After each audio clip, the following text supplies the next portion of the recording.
Bienvenue dans 94 degrés à l'ombre, chaque dimanche sur Canal B, de midi à 14h. L'émission a pour objectif le maintien des liens entre personnes détenues, leurs familles, leurs proches et leurs amis. L'émission est assurée par des militants et militantes qui souhaitent soutenir la lutte anticarcérale. Vous pouvez laisser vos messages par téléphone tous les dimanches de 10h à 11h30 au 02 99 52 77 66. Par mail à l'adresse 94 degrés à l'ombre @protonmail.com ou par courrier à l'adresse Canal B, 94 degrés à l'ombre, 6 cours des Alliés, 35 000 Rennes. Ces messages seront diffusés dans l'émission 94 degrés à l'ombre sur Canal B. Pour suivre l'actualité de l'émission, retrouvez-nous aussi sur notre page Facebook 94 degrés à l'ombre. A tout de suite. Salut yo! Salut! Bienvenue sur 94 degrés à l'ombre, vous êtes sur Canal B ou en rediffusé. On est ravis de vous retrouver pour ce point info. Ok. Du coup, 94 degrés à l'ombre, c'est quoi ? C'est une émission en deux parties. La première partie que vous n'allez pas pouvoir écouter parce qu'elle est déjà passée juste avant, c'est une partie de soutien aux personnes incarcérées et à leurs proches où on diffuse des messages, des musiques, des dédicaces. Et puis là, ce que vous allez écouter, c'est un point info, un point actualité des luttes autour de la tôle, autour des luttes anticarcérales aussi, sur lesquelles on donne notre avis. Mais bien évidemment, tous vos retours sont les bienvenus. Donc si après ce point, vous avez envie de communiquer avec nous, de nous faire des retours, n'hésitez pas. On est disponible par mail ou via notre page Facebook 94 degrés à l'ombre @protonmail.com, et la page Facebook, c'est juste 94 degrés à l'ombre. Est-ce qu'on peut peut-être se présenter pour dire qui est-ce qu'il y a autour des micros ? C'est cool en vrai de savoir. Ouais, moi c'est Tim. Coucou Tim. Moi, c'est... Vas-y. Salut, c'est Oscar. Moi c'est Hey, Camille. Oscar. Est-ce que. Et moi, Vas-y, c'est Gus. Gaspard. Salut Gaspard. Salut. Oh, bien. Je vais vous faire un petit sommaire si vous voulez, comme ça Ouais, on sait de quoi on va parler. Alors en premier lieu, on va parler du festival Anticra à Nantes. Donc c'est un festival, je sais pas qui est-ce qui pourra nous en parler, mais voilà, qui va se passer la semaine prochaine, je crois. Ensuite, on va vous parler de la rencontre avec Aurélie Garand qui va se passer à Rennes. Donc Aurélie Garand, on refera un petit contexte, mais elle a écrit un livre sur les voyageurs et sur son frère, je crois, qui s'est fait tuer par le GIGN pour ne pas être rentré en prison.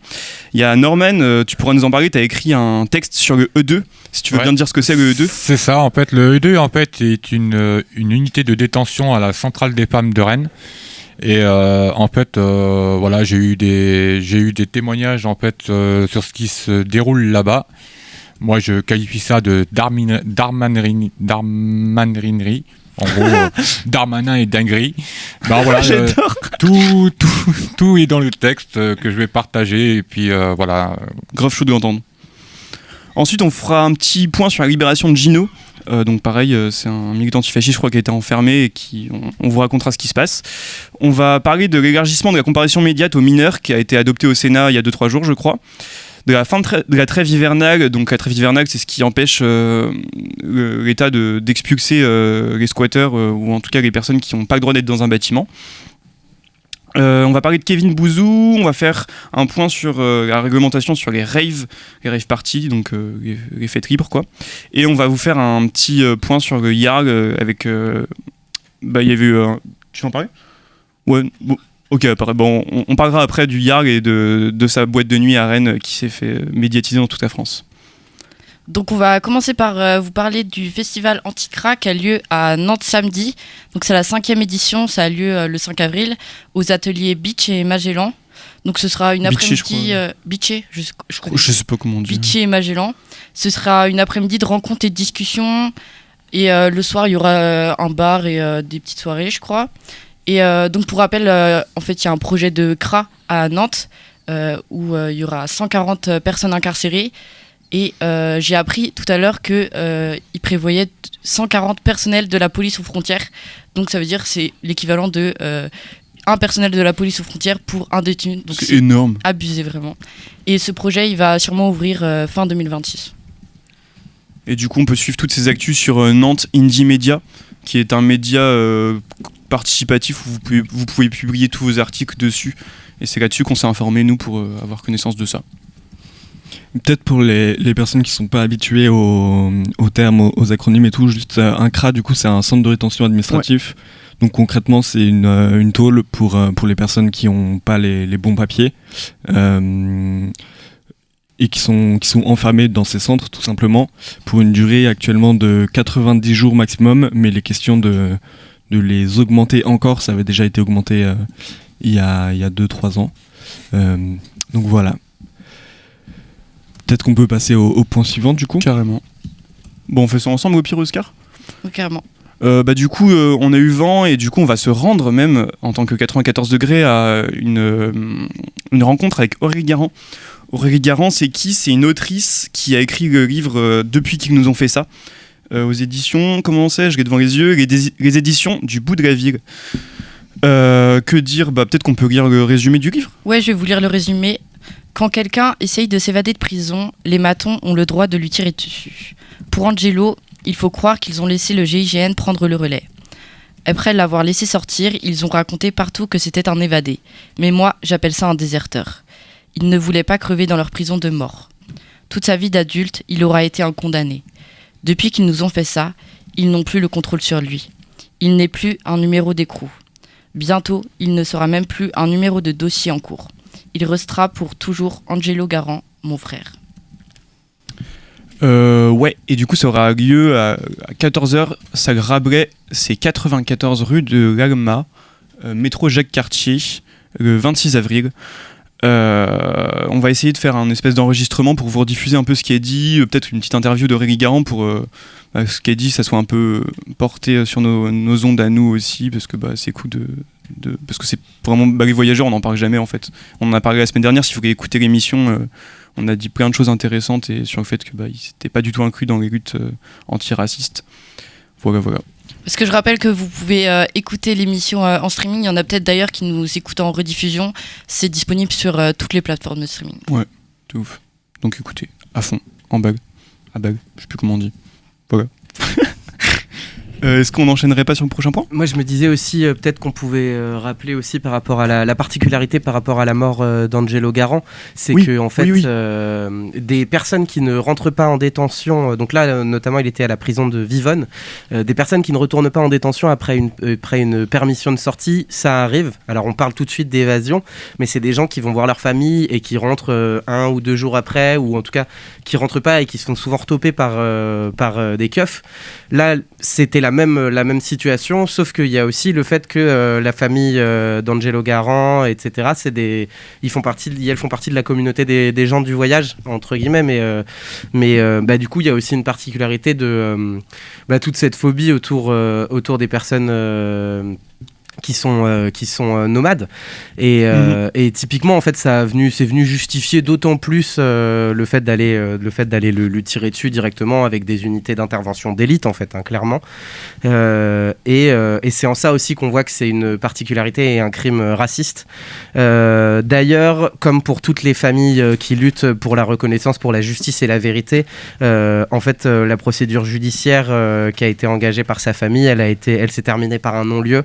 Ouais, Donc voilà, c'est à rappeler, c'est toujours les mêmes fonctionnements. Alors que, Angelo, quand on parle de cavale, c'est juste, il est resté voir sa famille dans un endroit où tout le monde était au courant qu'il était, en fait. C'est vraiment, et ça a juste justifié le fait qu'il puisse être tué. Et Aurélie Garand dit très bien, il aurait pu être interpellé à plein d'autres moments. Les keufs l'ont déjà croisé quand il a acheté ses clopes. Et puis en plus, c'est pas un évadé, c'est juste un mec qui s'est enfui de la prison. On appelle ça un déserteur. Non, justement, je dis n'importe quoi. Il s'est pas enfui de la prison, excusez-moi. Il n'est pas retourné en prison. C'est une non-représentation, tout simplement. C'est ça. Ok, Ouais. J'avais pas les termes, mais ouais, ok. Du coup, venir chez lui et le tuer comme ça, alors qu'il n'était pas armé, il avait juste un couteau et ça a été un peu maquillé parce qu'on a des preuves et la famille appuie bien sur le fait qu'il n'a jamais sorti son couteau, il n'a pas tenté de poignarder la police, il avait juste un couteau dans sa poche.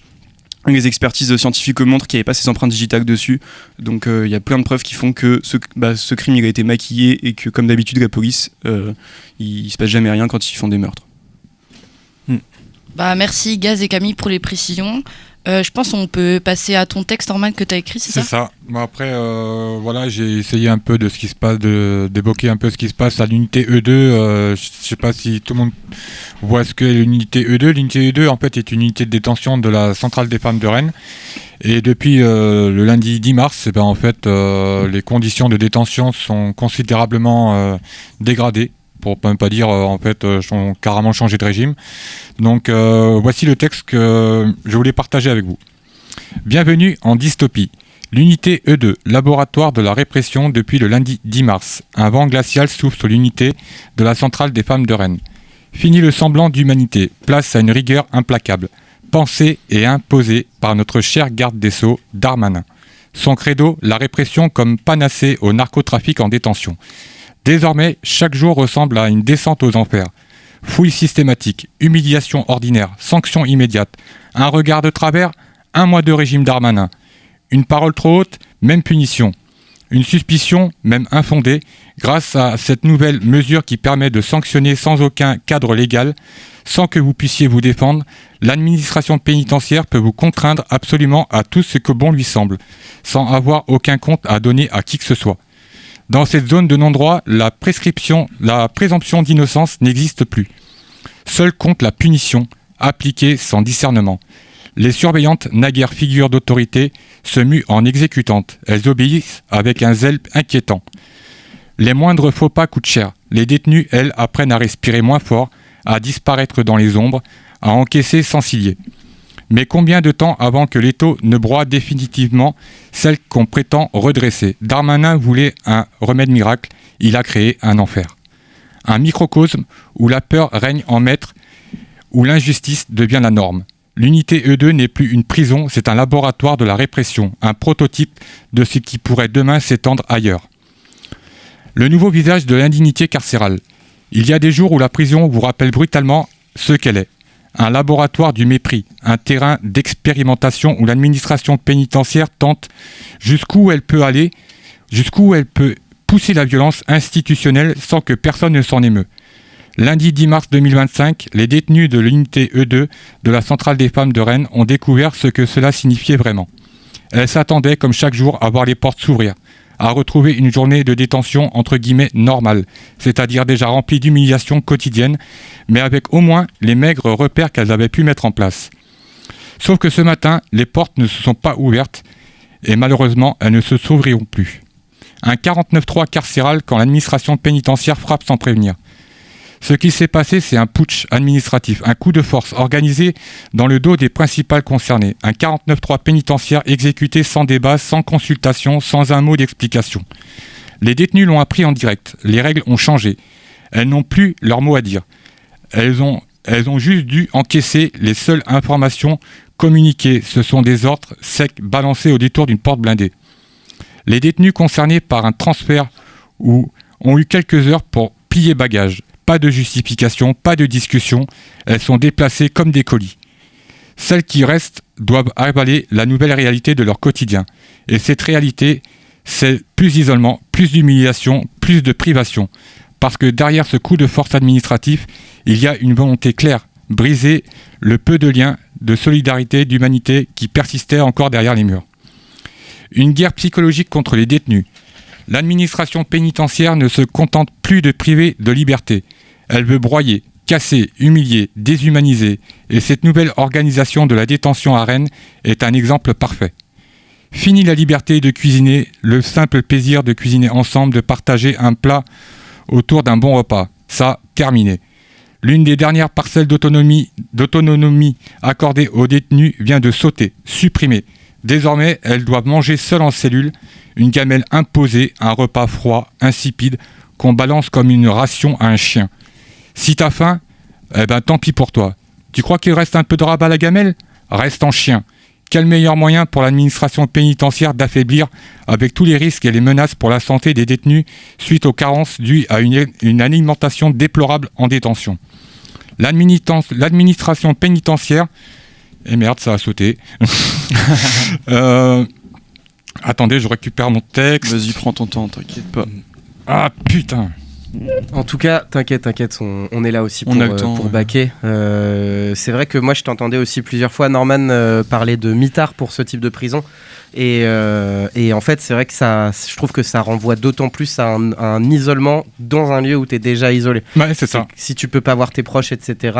Ouais, c'est ça, c'est tout à fait ça. En fait, c'est de l'oppression et de l'intimidation. En gros, c'est fais ce que je te dis, sinon, c'est de la menace permanente. Et un des fonctionnements de la tôle aussi, je trouve, c'est de venir changer son système, changer tes repères d'un coup comme ça sans te prévenir, parce que l'idée de toute manière, c'est pas de te mettre à l'aise.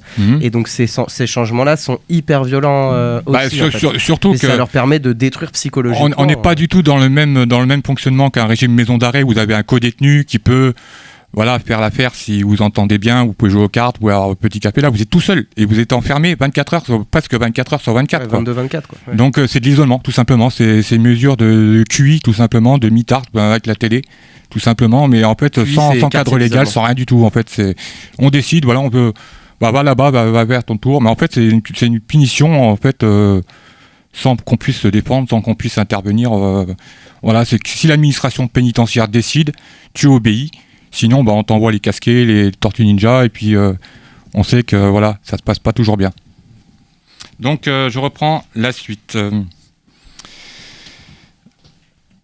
L'administration pénitentiaire préfère jeter la bouffe à la benne plutôt que d'accorder une assiette supplémentaire à une prisonnière. Alors ça, c'est un petit point que je voulais éclaircir parce qu'on m'a dit que c'était encore pire que ça. Parce que moi, je me suis un peu, j'ai utilisé un peu mon vécu et mon expérience personnelle, mais c'est pire que ça. Parce qu'en fait, déjà, la gamelle, elle n'est pas terrible, donc déjà, personne n'en veut. Et les rares jours où c'est bon, il y a des petites surveillantes qui viennent avec leur petit tupperware, et vas-y, remplis-moi, et puis ramène ça chez elles. En fait, elles bouffent la gamelle des détenus, et donc on est dans les termes, bref, je vais m'énerver, sinon si je continue. T'as bien raison de t'énerver. Hein. Non, c'est inadmissible. Comment ça, c'est vraiment des schlags, les surveillantes, des fois. Des kilos de nourriture finissent dans les... Voilà. Bienvenue en prison, là où on préfère gaspiller que de nourrir. Et puis même, je peux rajouter, on préfère voler les détenus. Fini la possibilité de laver son linge, ça aussi, fini, terminé, rideau.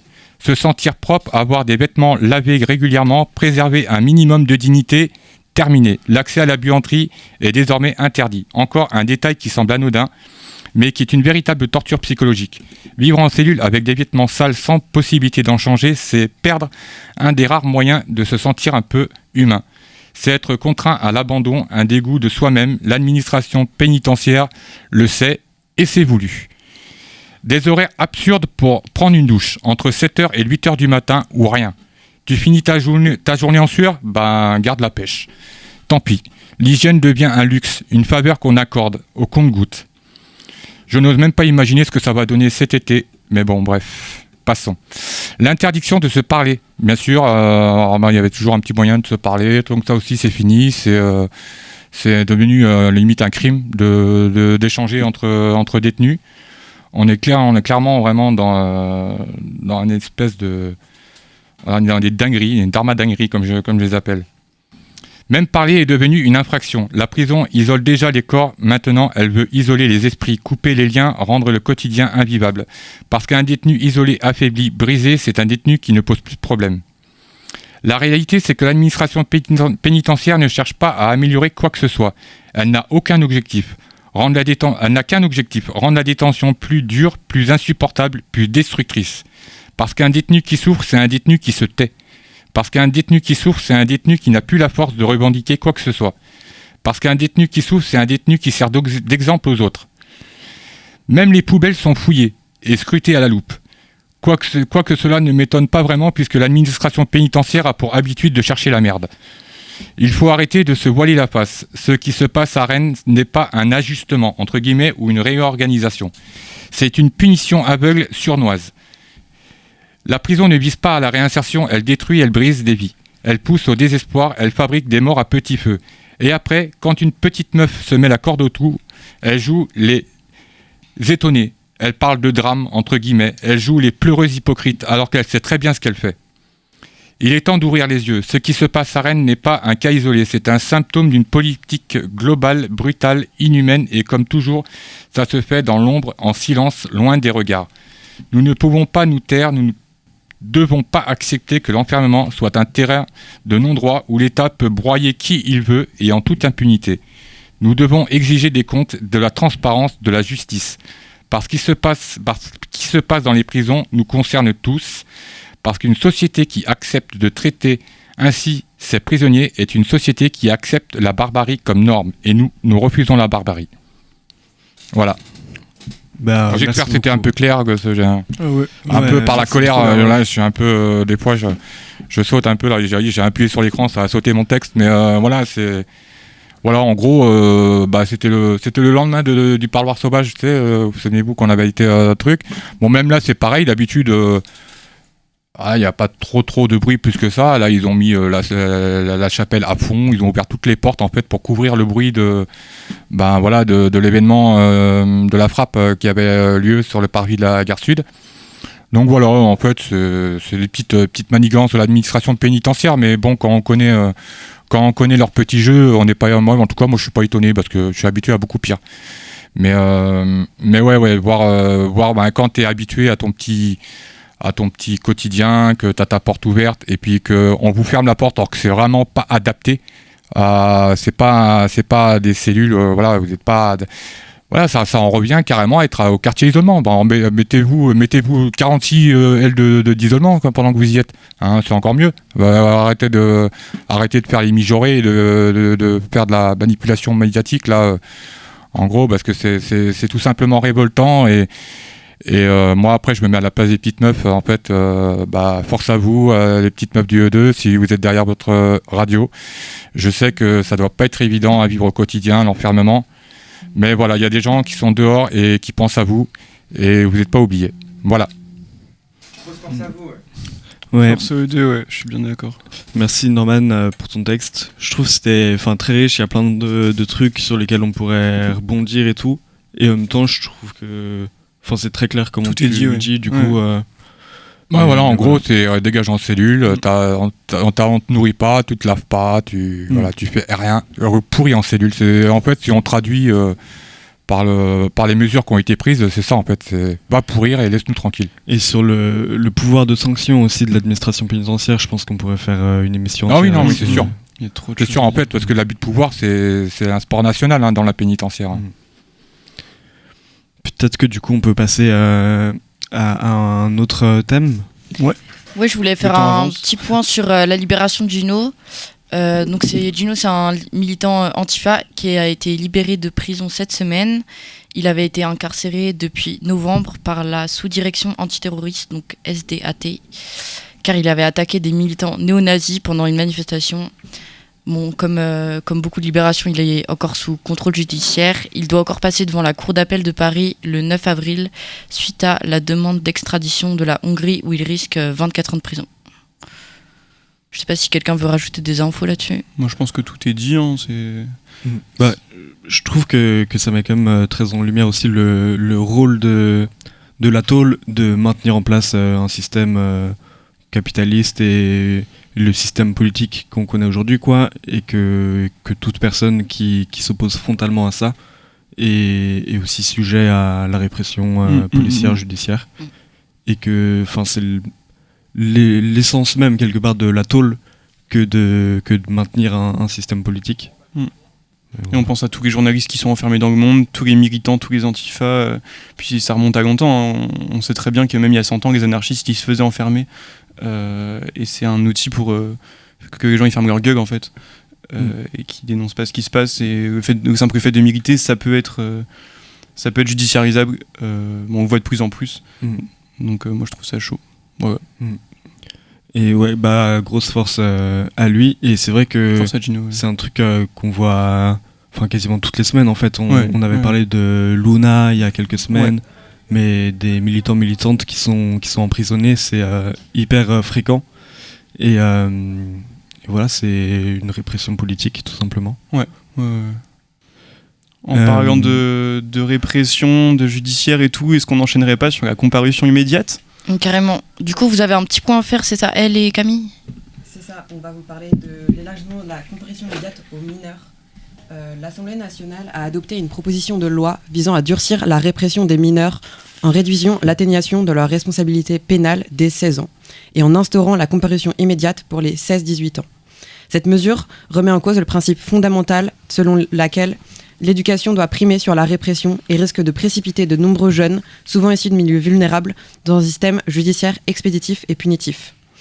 Les comparutions immédiates, dont les audiences durent en moyenne 29 minutes, entraînent une forte probabilité d'incarcération, fragilisant encore davantage des jeunes en difficulté.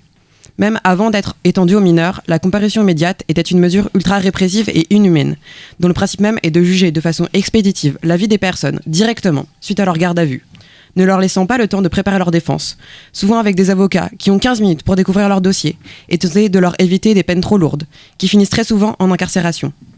Derrière, des vies humaines.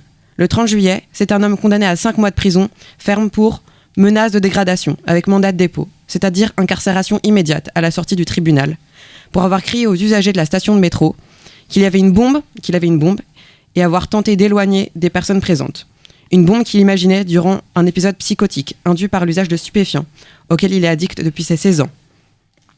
Le 3 janvier, c'est une femme placée en détention provisoire pour 2 mois en attente de son procès, alors que la procureure avait demandé un placement sous contrôle judiciaire au motif qu'elle était âgée de 21 ans, mère d'un enfant de 2 ans, avec un logement et un travail, et que la détention viendrait casser tout ça.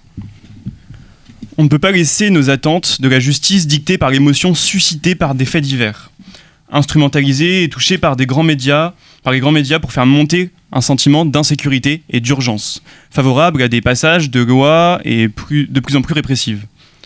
Le durcissement des politiques pénales en période de crise ne fait qu'augmenter le nombre de détenus, sans effet préventif avéré. En s'attaquant aux mineurs de 16 ans, cette loi laisse la porte ouverte aux comparutions chez les enfants de plus en plus jeunes. C'est la continuité de la charge raciale que subissent déjà les enfants noirs et arabes, notamment issus de quartiers prioritaires, ou populaires on peut dire, hein, c'est pareil, desquels on attend qu'ils ne se comportent pas comme des enfants et aient dès le plus jeune âge la responsabilité des oppressions qu'elles subissent, tandis que les parents racisés sont infantilisés et dépossédés de leur capacité à être parents. Donc en gros, pour résumer, les enfants on leur dit en fait vous êtes des adultes, on va vous juger comme des adultes, mais par contre aux parents on leur dit vous êtes incompétents et c'est de votre faute si vos enfants ils font entre guillemets des conneries, et souvent les conneries elles sont minimes, donc c'est vraiment un biais raciste. Je reprends. Plutôt que d'enfermer davantage de gosses dans les prisons déjà dénoncés pour leur indignité et leur violence, il est urgent d'investir dans la prévention, la protection de l'enfance et les moyens humains nécessaires à une véritable justice sociale et transformatrice, qui cherche à comprendre l'origine sociale des problèmes de criminalité et à les réparer à la racine, au lieu de continuer à réprimer et punir inutilement. Punir plus vite et plus sévèrement ne fera qu'aggraver les trajectoires délinquantes, au lieu d'offrir aux jeunes et moins jeunes des perspectives de réinsertion et de transformation sociale nécessaires. Par rapport à ça, déjà, moi je trouverais ça intéressant, peut-être qu'on parle, du coup, comme j'ai dit, que les enfants ils sont traités comme des adultes et inversement les adultes comme des enfants, et que ça c'est vraiment un truc racial, en mode on dit pas ça à un enfant blanc qui habite dans un petit lotissement de campagne, s'il fait une connerie on va pas le juger comme un adulte, on va pas en attendre autant de lui. Et pareil les enfants, les parents par contre on va pas les responsabiliser autant, on va beaucoup plus excuser. J'ai l'impression dès que les enfants ils feront des conneries. Je sais pas si ça vous parle tout ça. Et par rapport à ça, il y a un zine que je voulais vous présenter, pas vous présenter mais faire un lien avec ça, qui est disponible sur InfoKiosque, qui est un site internet qui répertorie plein de fanzines, donc c'est-à-dire des petits magazines écrits par n'importe qui. Et il y a comparution immédiate, outils de justice punitive, je crois. Vous pouvez taper ça sur Google avec écrit InfoKiosque, après vous trouverez. Et ça résume un peu en quoi la comparution immédiate c'est trop de la merde, et encore plus quand ça parle d'enfants. Ouais, puis c'est ça, je pense que cet élargissement des comparutions immédiates aux mineurs, ça arrive aussi après les révoltes qu'il y a eu suite à l'assassinat de Naël. Ouais. Et pour compléter aussi ce que tu disais, c'est qu'il y a aussi ce truc de les petits enfants blancs de bonne famille, etc. Et en fait, on va prendre beaucoup plus le temps de passer par le côté éducation, pédagogie, etc. Alors que la réponse pour des gens qui vont se révolter dans la rue ou qui sont juste en fait pauvres et racisés, en fait, on faut pas passer par quelque chose d'éducatif ou de pédagogique. Non, ça va être quelque chose de coercitif, quelque chose de violent.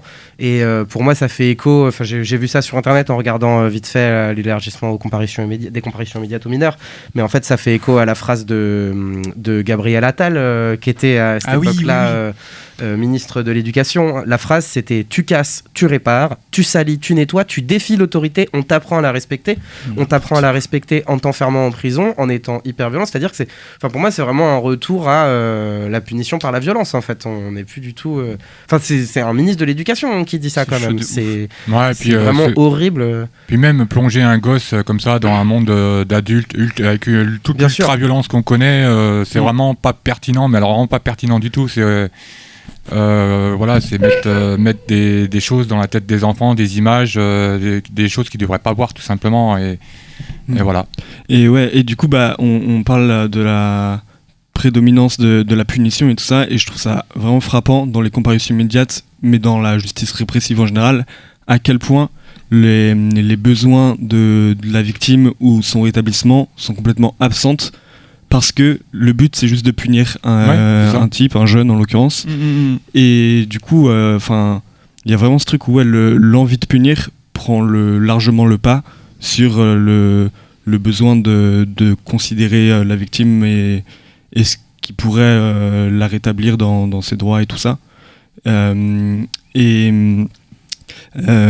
Pardon, j'ai oublié ce que... Non, mais moi, juste parce que moi j'ai connu un peu les comparutions immédiates, c'est vrai que tu as un peu l'impression, quand tu passes en comparution immédiate, donc déjà tu sais que tu vas dormir en prison, ça c'est une certitude à 95% et même plus, mais tu as un peu l'impression que tu sais déjà à quelle sauce ils sont déjà tous arrangés entre eux, c'est pour que ça aille vite, et tu sais déjà que eux entre eux ils ont déjà décidé combien tu vas prendre, c'est un peu moi mon impression que j'avais, et voilà, de manière quoi qu'il arrive, tu sais que même si tu veux un petit délai pour préparer ta défense, parce que bon, tu considères qu'un avocat de commis d'office c'est pas le top du top et que tu as envie d'un truc solide, voilà, ils peuvent pas donc ils te mettent en prison le temps de ton jugement, et quoi qu'il arrive, tu finis au placard. Donc c'est de la justice expéditive, comme j'appelle ça. C'est ça, c'est carrément de la justice expéditive, et comme tu le disais, en fait, on peut pas se préparer bien en fait à sa défense.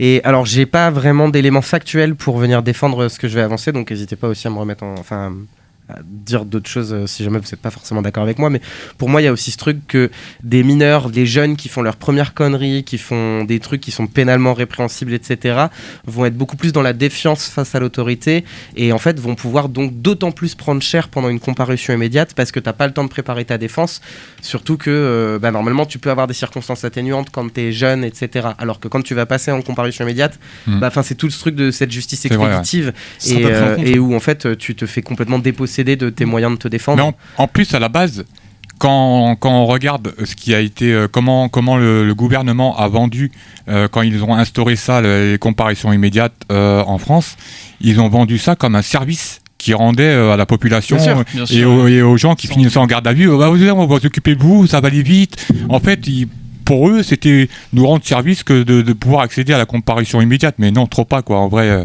garde la pêche, ça n'intéresse personne de passer en comparution immédiate. Tout ça pour dire, on ne redira jamais assez, mais tant qu'on peut, il faut refuser la comparution immédiate. Ça ne sera jamais un outil de notre côté.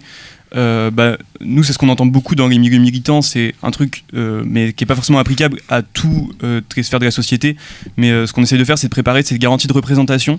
Ça consiste en quoi? C'est mettre, je crois c'est carte d'identité, corrigez-moi si je me trompe, carte d'identité, justificatif de domicile, justificatif d'activité, donc ça soit un truc qui prouve que tu vas en cours ou que tu travailles. Je crois que c'est ces 3 trucs-là pour prouver que tu es inséré dans la société et que tu te présenteras à ton procès. Si t'as pas ça, t'as beaucoup de chances de passer en comparution immédiate, donc c'est toujours important d'avoir des proches qui peuvent le transmettre. J'ai dit quoi ? En fait, tu peux refuser la comparution immédiate dans tous les cas, mais si t'as pas ces petits papiers qui montrent que t'as bien des activités, le risque est que tu finisses en détention provisoire le temps de ton procès, parce qu'ils ont peur que tu ne te présentes pas à ton procès si t'as pas un domicile fixe, si t'as pas un travail fixe. Et c'est pour ça que c'est cool de les avoir préparés, si c'est possible d'en avoir, et ça permet de refuser la comparution immédiate de façon tranquille. Merci beaucoup pour la correction. Après, c'est vrai que des excuses bidons, ils en ont toujours tir larigot. Ça veut dire que si c'est pas vos justificatifs, ça va être parce que vous allez interférer avec l'enquête en cours, ou parce que voilà, ils arrivent toujours à trouver un petit truc pour vous justifier en fait le fait qu'on vous incarcère dès à la sortie de l'audience en comparaison immédiate et en mandat de dépôt tout simplement. Est-ce qu'on enchaînerait pas sur le prochain point, parce que je vois que l'heure avance, donc on aimerait bien parler de plein de trucs et il n'y a jamais assez de temps, c'est ça qui est malheureux. Oscar, tu veux peut-être introduire ? Ok, grave. Moi, je voulais qu'on parle aujourd'hui de la trêve hivernale parce que elle se termine ce jour justement. Elle avait commencé le 1er novembre, il me semble. Donc, pour rappel, la trêve hivernale, c'est une période pendant laquelle les procédures d'expulsion d'un ou d'une locataire par son proprio sont suspendues. Et ça permet en fait de protéger les personnes précaires et ça évite aux gens de se retrouver à la rue en plein hiver. Donc encore une fois, la fin de cette trêve, ça veut dire concrètement que beaucoup de gens vont se retrouver sans logement. Ça concerne majoritairement des personnes précaires, des familles avec des enfants, des personnes exilées, des étudiants, des queers, des mineurs isolés, des personnes handi, etc. Donc voilà, est-ce que peut-être elle, tu peux nous parler du cas à Rennes, qu'est-ce qui se passe dans les expulsions et la trêve hivernale ? Ouais, et sujet à Rennes, c'est le gymnase Félix Masson dans lequel logeaient plus d'une centaine de personnes précaires, majoritairement des personnes exilées, des mineurs isolés et des familles qui va se faire expulser dans les jours à venir. Après avoir laissé toutes ces personnes sans logement pendant des mois, dormir dehors dans des tentes, dans la pluie, le froid, sans accès à des matériaux nécessaires à un minimum de dignité. Ce gymnase Félix Masson avait été ouvert pour loger ces personnes alors que la mairie de Rennes restait toujours sans rien faire. Il y a quelques semaines, c'est cette même mairie PS qui a demandé l'expulsion du gymnase sans solution de relogement pour toutes ces personnes. Donc si vous voulez aller les aider, n'hésitez pas. Il y a besoin dès ce soir de personnes pour déplacer les affaires et permettre à tout le monde de déménager. Voilà, vous pouvez aller les voir et proposer votre aide, notamment si vous avez des voitures. Ça pourrait être super utile. Je voulais juste ajouter une petite précision. Du coup, la plupart du temps, les mairies elles vont dire que les logements ils sont dangereux pour les personnes qui y logent. Et en fait, c'est un prétexte parce que la mairie, elle critique justement ces logements, mais elle propose aucune solution de relogement. Et donc, c'est vraiment une stratégie de manipulation et pour mettre des personnes à la rue de manière tout à fait OK, sans que personne dise rien. Toi, tu préfères dormir dehors ou dormir dans un bâtiment qui est un petit peu en insécurité ? Oui, c'est ça. Perso, moi, je préfère un bâtiment où il y a de l'amiante, où il y a un truc qui menace peut-être de tomber, il y a 1% de chance, plutôt que dans le froid et perdre de l'expérience de vie, même du... Ouais, bref. Oui, mais après, c'est comme on disait tout à l'heure, parce qu'il y a des gens qui dérangent et on brandit un peu cette excuse-là, en fait, pour foutre les gens à la porte, tout simplement. Et voilà, c'est tout simplement de la normalisation. Peut-être qu'on peut avancer un peu comme leur tourne et tout ça. Et du coup, on peut vous parler rapidement de Kevin Bouzou, qui est un homme qui était incarcéré à Vezin et qui est mort au quartier d'isolement. Alors on a très peu d'infos sur les circonstances de sa mort et tout ça. Et du coup, il y a toujours cette un doute qui reste, mais on sait qu'il y a énormément de meurtres qui sont commis au quartier d'isolement et au mitard par l'administration pénitentiaire. Il y a, quand c'est pas des meurtres, c'est aussi des suicides clairement provoqués en fait. On se souvient du cas de Sacha en 2018, 2020. Voilà, qui était un jeune de 18 ans qui avait été placé à l'isolement, qui avait imploré l'administration pénitentiaire de sortir de ce régime-là, qui avait envoyé une lettre en disant qu'il n'était pas capable de le supporter physiquement, émotionnellement, mentalement. Et l'administration pénitentiaire avait juste rien fait, quoi. Il s'était donné la mort. Et voilà, donc il y a 7 fois plus de suicides en prison qu'à l'extérieur, et dans ces 7 fois plus, il y en a encore 7 fois plus à l'isolement. Donc c'est vraiment un truc mortifère, quoi, et même quand ça donne pas lieu à une mort, en fait, c'est complètement une torture, un isolement total de tous liens sociaux. C'est inhumain. Ouais. Mais du coup, par rapport à Kevin Bouzou, on voulait quand même lancer un appel à témoignage. Du coup, pour Sacha, c'était le 27 avril 2021 précisément. Et du coup, là, on voulait lancer un appel à témoignage parce qu'il y a cette personne qui est décédée à l'isolement. Apparemment, elle a des bleus sur le corps. Et on sait à quel point c'est super compliqué de faire sortir la vérité, tout simplement, parce que c'est un lieu hyper clos et voilà. Donc s'il y a des personnes qui ont des infos sur éventuellement des pressions qui auraient été exercées sur Kevin, ou s'il avait entrepris des démarches judiciaires ou autres, ou s'il y avait des contentieux avec l'administration, tout simplement, n'hésitez pas à les transmettre. Nous, on sera jamais là aussi pour remettre en cause votre parole. On part du principe que la parole des personnes incarcérées, on l'entend pas, et que du coup, si vous avez des choses à dire, même si vous n'êtes pas exactement sûr, mais que vous avez quand même envie de prendre la parole, nous, on est là pour relayer ça, et on le fera sans jugement, etc. S'il y a besoin de revenir dessus, parce qu'après coup, on se rend compte que y a des approximations, je sais pas quoi, peut-être qu'on pourra en parler, mais dans tous les cas, nous, on vous soutient dans tout ce que vous avez à pouvoir dire, et voilà, si ça prend le temps que ça prend, vous pouvez passer par tous les canaux que vous pouvez aussi pour essayer de vous protéger, parce que prendre la parole sur ce type de sujet-là, notamment quand on est à l'intérieur, c'est pas facile. Mais sachez que si vous avez envie de témoigner, si vous avez besoin de parler, si vous voulez clarifier aussi un petit peu ce qui s'est passé, si vous voulez donner votre ressenti là-dessus, nous on est là aussi pour se faire porte-voix de ce que vous avez à transmettre. Totalement d'accord. Est-ce qu'on n'enchaînerait pas sur le prochain point ? L'heure tourne, du coup peut-être va falloir qu'on fasse des choix. Peut-être tu voulais nous parler de Maître Benjamin. Je pensais que c'était ça que tu allais évoquer. Pas du tout. Oui, en fait, il faut aussi rappeler l'intervention de Juliette Begelman qui va en fait souhaite venir dans les studios pour faire de l'information sur les droits relatifs à la détention et aux personnes condamnées. Donc on avait conclu d'une date ensemble avec l'équipe. Mais du coup, ça sera le dimanche 13 avril pour ceux que ça intéresse. Et n'hésitez pas aussi à nous envoyer vos questions, si vous avez des questions, si vous avez des demandes de clarification. Voilà, si au niveau juridique, vous avez besoin de connaître certains détails, certaines procédures. Ouais. Juliette saura parfaitement répondre à toutes vos interrogations. Donc on le répète, vous avez le messenger de l'émission, vous avez le Proton Mail qui est accessible aux personnes libres. Et vous avez le téléphone de l'émission, Vous avez le courrier, le Secours des Alliés, 35 000 Rennes. Voilà, vous avez plusieurs canaux pour venir prendre contact avec nous et nous on fera suivre derrière à Juliette. Voilà.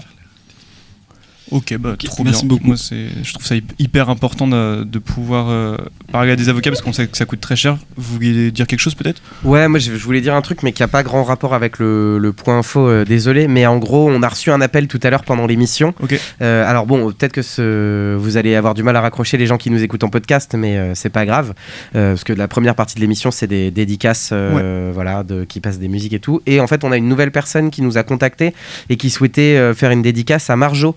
Donc si Marjo tu nous entends, sache que Cassandra avait une dédicace pour toi. On pourra pas la passer parce qu'on a été prévenu trop tard, on la passera la semaine prochaine. Mais voilà, c'était au moins pour te dire que Cassandra avait un petit message pour toi, qu'elle pensait fort à toi, qu'elle te souhaitait bon courage, et voilà, elle voulait te dédicacer le son en bande organisée version féminine, mais on pourra pas le faire. Voilà. Pardon, je laisse la parole, mais Marjo, si tu nous entends ou si quelqu'un peut transmettre ce message à Marjo qui vient d'arriver à Rennes, n'hésitez pas à lui dire. Et du coup, il nous reste 5 minutes pour clôturer cette émission, donc je vous propose qu'on parle très très rapidement avec elle de la loi sur les rave parties. Est-ce que tu veux introduire ou est-ce que je le fais ? La loi sur les raves, c'est une amende peut-être systématique qui va être mise en place pour tapage. C'est une proposition de loi qui a été déposée par des députés d'Horizon, les Républicains et les Démocrates pour punir les organisateurs et les organisatrices de free party jusqu'à 6 mois de prison et pour rendre la simple participation à une free party amendable de 1 500 €. Ce projet, il prévoit aussi la répression des espaces de repos, de prévention et globalement de réduction des risques et souhaite rendre leur présence judiciarisable. Donc t'imagines, tu vas à une teuf, tu vas à une rave party, tu proposes ton stand où tu mets des capotes et des trucs, ou des brochures pour que les gens soient informés sur ce qu'ils prennent comme consommation, donc c'est-à-dire simplement pour éviter qu'il y ait des morts. c'est judiciarisable, moi je trouve ça hyper chaud. Plus globalement, cette loi s'inscrit dans la répression des espaces de fête et d'organisation libre et de la criminalisation de l'usage de drogue, sachant qu'on sait très bien, les études le prouvent, toutes les associations le disent, que interdire et mettre des amendes pour consommer de la drogue, ça n'incite pas à arrêter et ça ne réduit pas du tout les risques justement sur la santé et sur même la société. Donc voilà, c'est vraiment trop de la merde. Et justement, on voulait faire un lien avec, parce qu'on vous a parlé, je crois, il y a une semaine ou deux, de Johan Delourme, donc c'est alias le Yarg, un mec qui est arrivé, qui est pas gérant, mais qui est videur de la boîte de nuit 1988 à Rennes. Vous avez peut-être vu passer dans les médias, même dans toute la France. Ce mec est arrivé parce qu'il y avait une fête, une free party du coup, juste à côté. Il est arrivé, il a gazé tout le monde, il a fait des plaquages, il a tapé la tête de gens, bref, il a fait beaucoup de traumatisme. Et ce mec vient de se faire virer du 8-8. Alors je sais pas si c'est une victoire, parce qu'on sait très bien que cette boîte de nuit, elle est par essence fasciste, notamment parce que son gérant est aussi. Donc c'est pas forcément nos revendications que ce mec soit viré, et c'est peut-être une excuse pour que le 8-8 continue à exercer. Mais voilà. Donc ça c'était le 8 mars que ça s'est passé, toute cette violence qu'il a exercée, et du coup on sait pas trop quoi en penser, quoi. Je sais pas si vous avez un avis, les autres. En tout cas, continue à boycotter le 8-8, comme on dit. Bande de racistes. Exactement. Et moi je voulais finir cette émission aussi pour rappeler que c'est cool d'écrire aux détenus. D'ailleurs on a reçu vos lettres parce qu'on avait mis je crois qu'il y avait eu un atelier, ils avaient mis notre adresse pour recevoir les lettres, parce que c'est plus simple, aux détenus. Et je rappelle qu'il y a un zine, donc comme j'ai dit tout à l'heure, un zine c'est un petit magazine qui est disponible sur internet, qui s'appelle Comment écrire aux détenus. Je crois que je l'ai devant moi, c'est ça. Ça a été fait par Anarchist Black Cross. C'est guide pour écrire aux personnes détenues, disponible sur InfoKiosque. Donc pareil, vous tapez ça sur Google, guide pour écrire aux détenus, InfoKiosque, et vous trouverez un petit manuel pour vous expliquer comment on fait, parce que c'est vraiment du soutien hyper matériel et qui fait du bien en fait quand t'es isolé, quand t'es seul en prison. Ça fait, même si c'est de la part d'inconnus, c'est trop bien d'avoir un lien avec l'extérieur.